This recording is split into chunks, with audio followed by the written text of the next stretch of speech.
Assalamualaikum warahmatullahi wabarakatuh. Perkenalkan, nama saya Muhammad Rasya. Saya dari kelas 2C Karyawan. Saya ingin mempresentasikan PPT yang berjudul Farmakologi Obat Tetes Mata Steroid.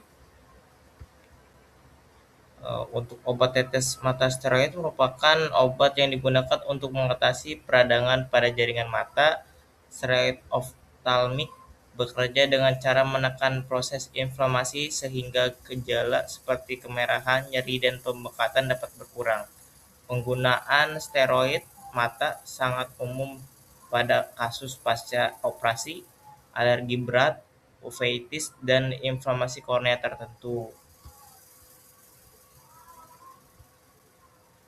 Pengertian dari steroid oftalmik itu adalah sedianya kontraflik yang digunakan secara topikal pada mata. Golongan ini memiliki efek antiinflamasi yang sangat kuat dibandingkan obat antiinflamasi biasa. Steroid membantu menghambat respon imun yang berlebihan pada jaringan mata. Contoh steroid oftalmik adalah dexamethasone, prednisolone acetate, fluometholone. Mekanisme kerjanya, steroid menghambat pengelepasan media inflamasi seperti prostaglandin leukotriene, mengurangi migrasi sel radang menuju area inflamasi, menekan permeabilitas pembuluh darah sehingga edema berkurang, menghambat respon imun yang menyebabkan kerusakan jaringan mata. Untuk farmakokinetik, absorpsi obat terjadi melalui kornea di konjungtiva.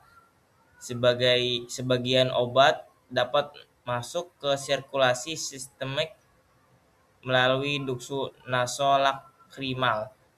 Durasi kerja dipengaruhi oleh jenis steroid dan bentuk sendianya.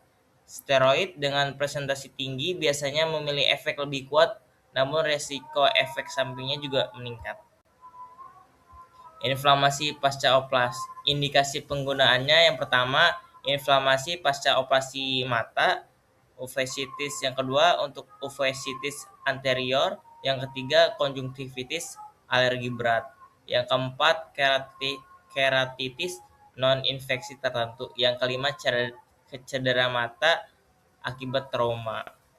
Jenis-jenis steroid, prednisol asetat memiliki potensi antiinflamasi tinggi. Dexamethasone sering digunakan pada inflamasi berat. Untuk yang ketiga, fluorometholone memiliki efek lebih ringan dengan resiko peningkatan TIO lebih rendah. Yang keempat itu lotepredol dikenal lebih aman untuk penggunaan jangka panjang. Untuk efek sampingnya, yang pertama, peningkatan tekanan intraokular yang menyebabkan glaukoma steroid, pembentukan katarak posterior subkular.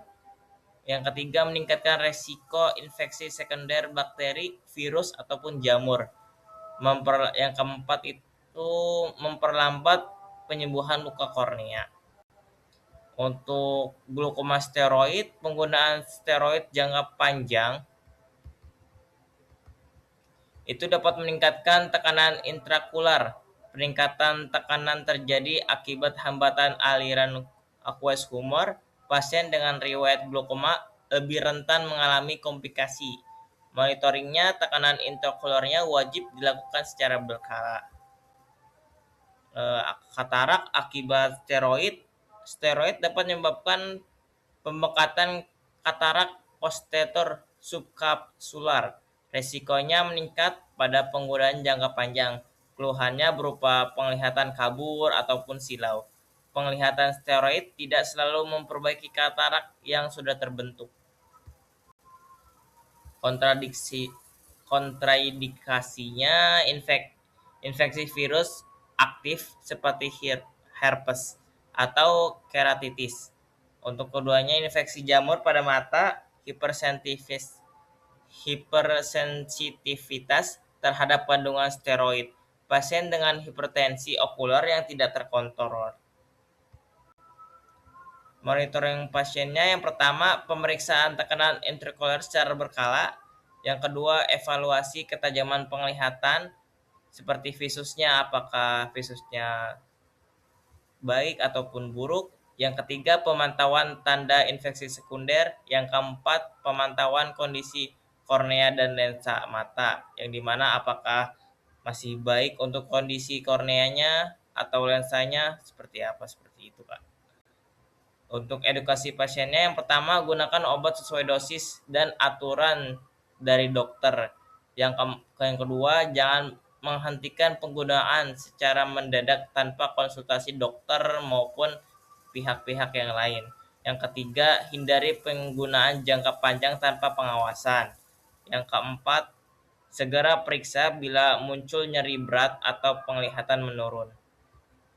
Kesimpulan dari presentasi saya ini, yang pertama, steroid tetes mata sangat efektif dalam mengatasi inflamasi okular. Yang kedua, penggunaan harus disesuaikan dengan indikasi dan diawasi secara ketat.